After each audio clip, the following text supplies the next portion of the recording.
Back about 12 years ago, I was running Christian camps for youth camps, and I had hired a full staff one summer for a traveling camp. We were traveling around Northern California doing camps, and I hired one of my best friends because I thought that would be really fun to work together for the summer. So he was one of my counselors at camp, and I was program director.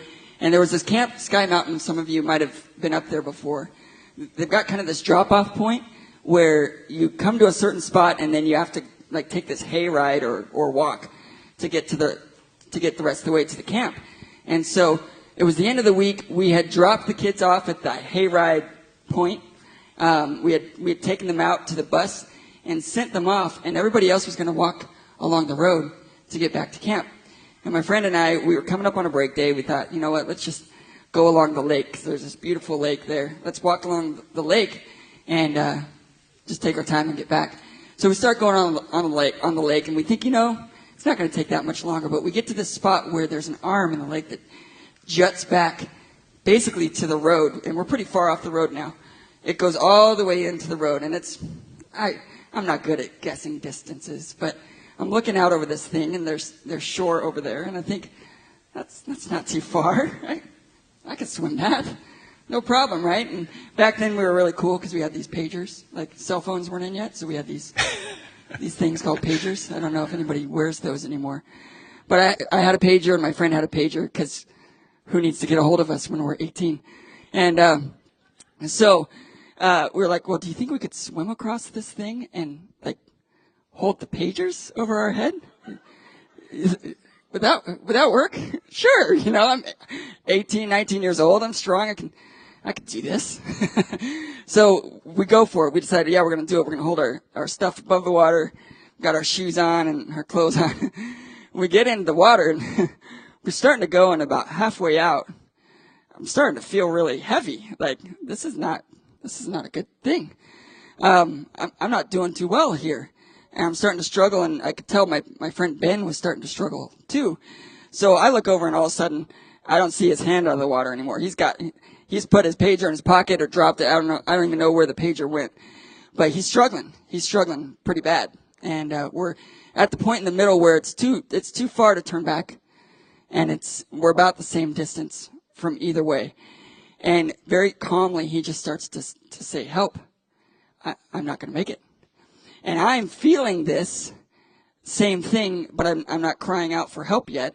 I'm feeling the same thing. Like, I'm not going to make it. By this point, my pager's in my pocket, and I'm struggling with heavy shoes to try to get to the other side. And it just so happens, I don't know why this happened, but there were two women on the other side of the shore.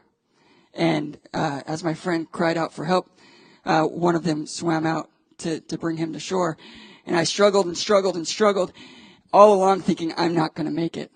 And to go further, I knew my friend wasn't going to make it, and there was nothing I could do to help him. I'm not going to make it. So I get to the other side. I made it, and but my friend couldn't see me anymore because I was around on the other side of the rocks, kind of wheezing, trying to catch my breath. And he shouts out, "Did you make it? Are you okay?" And I mustered up everything I could and said, "Yeah, I'm good. I made it." So then fast forward a couple years. At this point, now I'm out of college, and I've met my wife, and we're actually on our honeymoon. And we went to Hawaii for a week. It was great honeymoon. And we get on the plane to come back from Hawaii, and Carrie just gets this feeling like, I don't want to be on this plane. And so I'm trying to reassure her, and we're starting to taxi and take off. And it's a red-eye flight, so it's midnight. And we're taking off, and we can see Honolulu. And so I'm trying to reassure her. We're on the left side of the plane, just behind the wing there.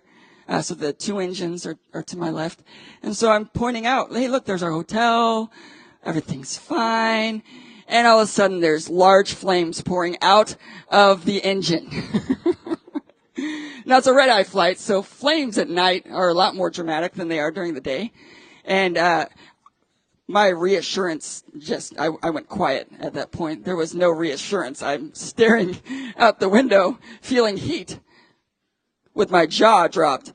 And feeling like I'm not going to make it. I see fire on a plane. I think explosion. Like, I'm looking around. What can I grab that I'm going to try to float with when we get in the water? I'm really concerned at this point. So 10 minutes goes by.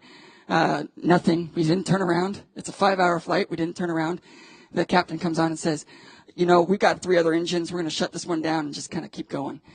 And so all night long, I stared. It was a full moon that night. Stared at the ocean, thinking, I'm not going to make it. I'm not going to make it. And Carrie was the mature spiritual one. She read scripture all night long. And I stared at the ocean, thinking, I'm not going to make it. So those are my 2 stories.